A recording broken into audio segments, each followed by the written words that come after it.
শেরপুরে আসন্ন ত্রয়োদশ জাতীয় সংসদ নির্বাচনকে কেন্দ্র করে জনমনে থাকা আতঙ্ক দূর এবং শান্তিপূর্ণ পরিবেশ নিশ্চিত করতে যৌথ বাহিনীর মহড়া অনুষ্ঠিত হয়েছে।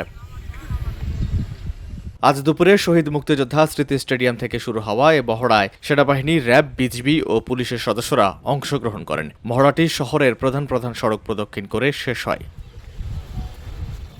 আইনশৃঙ্খলা বাহিনী বলছে, নির্বাচনকে ঘিরে যে কোনো ধরনের সহিংসতা, নাশকতা কিংবা অপ্রীতিকর পরিস্থিতি মোকাবেলায় সর্বোচ্চ প্রস্তুতি নেওয়া হয়েছে। সাধারণ মানুষের জানমাল রক্ষা এবং ভোট গ্রহণের দিন শান্তিপূর্ণ পরিবেশ বজায় রাখতেই এই মহড়ার আয়োজন করা হয়।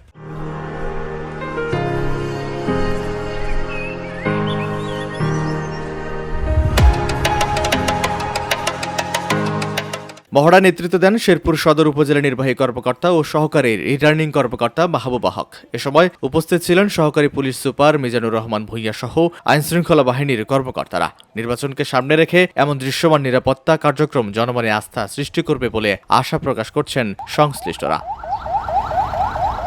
VOD Bangla news desk.